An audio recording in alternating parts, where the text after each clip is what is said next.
Assalamualaikum warahmatullahi wabarakatuh.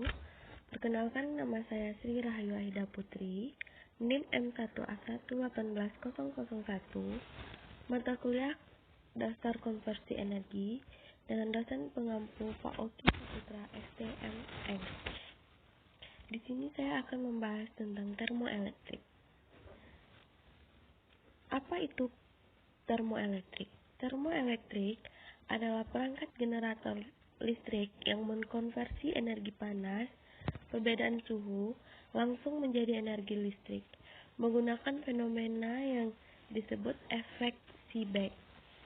Efek Seebeck ini adalah bentuk dari efek termoelektrik. Selanjutnya adalah beberapa penemu termoelektrik. Yang pertama adalah fenomena termoelektrik pertama kali ditemukan pada tahun 1821 oleh ilmuwan Perusia yang bernama Thomas Johann Seebeck. Ia menghubungkan tembaga dan besi dalam sebuah rangkaian. Selanjutnya, penemuan Seebeck ini memberikan inspirasi pada Jan Filter untuk melihat kebalikan fenomena tersebut. Dia mengalirkan listrik pada dua buah logam yang deretkan dalam sebuah rangkaian.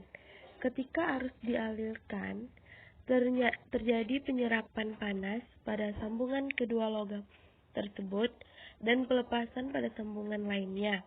Penemuan yang terjadi pada tahun 1834 ini kemudian dikenal dengan efek Peltier. Pada tahun 1852, William Thomson membuktikan adanya hubungan antara efek Seebeck dan efek Peltier. Thomson pula yang menemukan adanya fenomena termoelektrik yang lain yang dikenal dengan efek Thomson. Pada tahun 1913, W.W. Koblenz yang menggunakan tembaga dan konstanta atau campuran nikel dan tembaga dengan efisiensi konversi 0,8 MW%, Avi-Yoffe melanjutkan lagi dengan bahan-bahan semikonduktor dari golongan 2-5, 4-6, 5-4. Saat itu mulai berkembang. Ia berhasil menyempurnakan teori yang berhubungan dengan material termoelektrik. Teori itu dibukukan tahun 1956 yang kemudian menjadi rujukan para peneliti sampai saat ini. Apa saja karakteristik dari termoelektrik? 1. Konduktivitas listrik yang tinggi untuk meminimalkan Joule heating atau kenaikan temperatur dari hambatan ke arus listrik yang mengalir melaluinya. 2.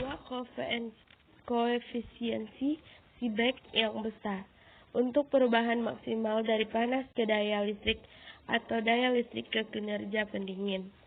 3. Konduktivitas panas yang rendah untuk mencegah konduksi panas melalui bahan. Selanjutnya, penerapan termoelektrik. Sejak awal tahun 1990, tuntutan dunia tentang teknologi yang ramah lingkungan sangat besar. Ini memberikan imbas kepada teknologi termoelektrik sebagai sumber energi alternatif. Banyak aplikasi lain pengguna energi termoelektrik selain pada RTG yang digunakan oleh Voyager 1. Salah satunya adalah penerapan teknologi termoelektrik pada pembangkit listrik dari sumber panas.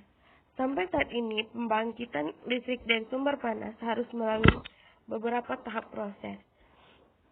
Bahan bakar fosil akan menghasilkan putaran turbin apabila dibakar dengan tekanan yang sangat tinggi. Hasil putaran turbin tersebut akan dipakai untuk memproduksi tenaga listrik.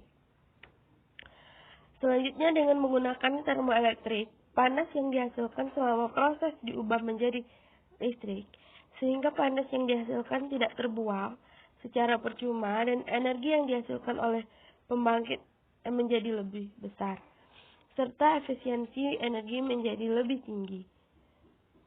Tim peneliti internasional berhasil menemukan cara baru menangkap panas dan mengubahnya menjadi sumber listrik. Penemuan ini pertama kali dipublikasi minggu lalu oleh jurnal Science Advance. Peneliti berhasil menciptakan cara paling efisien mengubah panas dari polusi knalpot, kendaraan atau cerobong asap pabrik menjadi energi listrik. Joseph dan tim meneliti partikel kecil bernama paramagnon yang tidak dikategorikan magnet tetapi memiliki medan magnetik.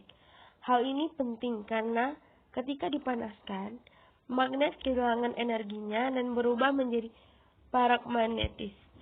Medan magnet yang kerap disebut spin menciptakan jenis energi yang disebut magnon drag thermoelectricity. Jenis energi tersebut hingga saat ini tidak bisa digunakan untuk menangkap energi pada suhu ruangan. Sekian presentasi dari saya ucapkan wassalamualaikum warahmatullahi wabarakatuh.